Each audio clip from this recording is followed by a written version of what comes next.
Hello, everyone. Welcome to the Fun Astrology Podcast. It's Thursday, September 18th. Today marks a powerful transition point in the skies.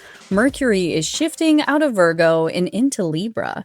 This single movement ripples through the entire chart in ways that set the stage not just for today, but for the eclipse that we're building towards this weekend.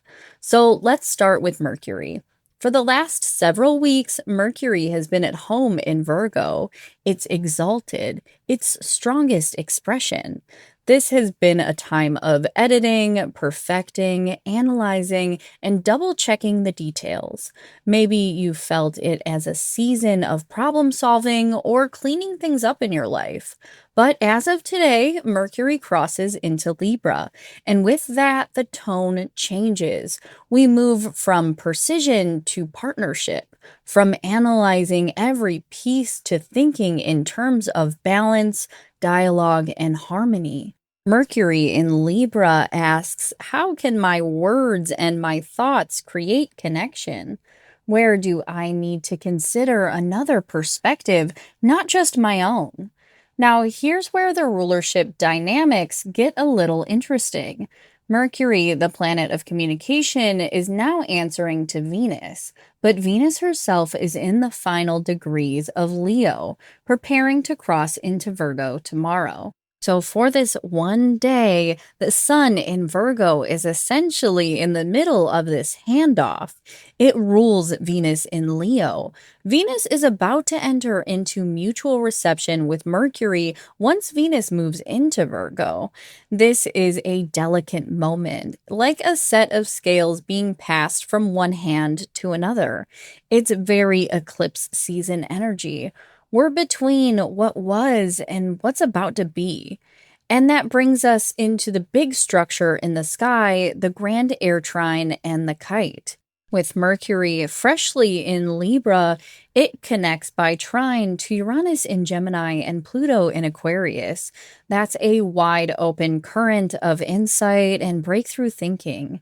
You may have flashes of clarity today that feel both personal and collective, like a new perspective drops in that shifts how you see not only your own story, but the bigger story we're all in. But there is a tension point, and that's Neptune retrograde in Aries. Neptune sits opposite Mercury, creating the spine of this kite formation. And remember, Neptune is conjunct Saturn retrograde in Pisces, so there's extra weight to this. Neptune can cloud things, dissolve clarity, blur boundaries.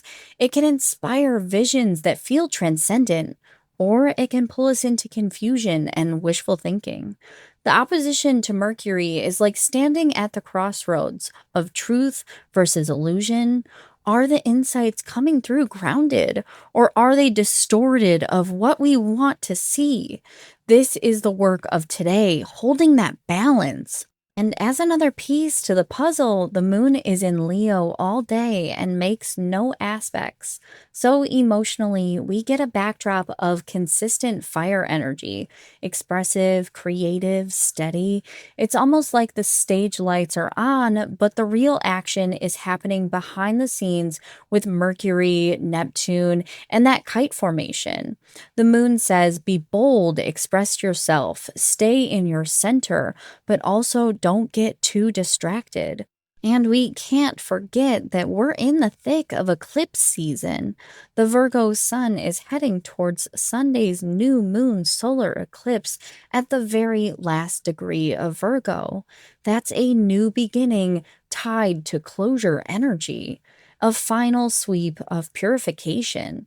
Today, Mercury's shift into Libra feels like it's giving us a preview of what's next, that our clarity isn't just about fixing old patterns, but how we engage with others moving forward.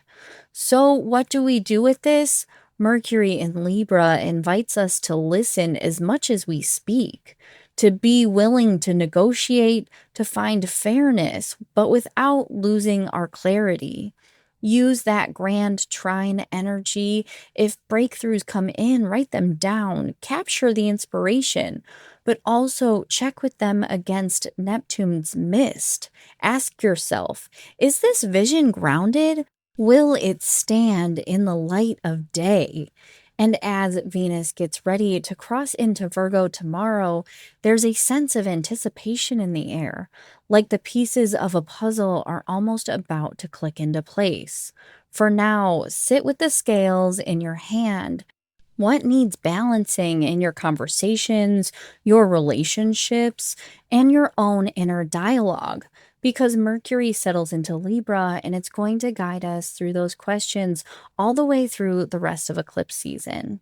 For anyone looking for an eclipse season guide, go to hightimelineliving.com. Thomas and I did a webinar together a few weeks ago. It was a wonderful conversation that anyone from any level of education in astrology can get something from.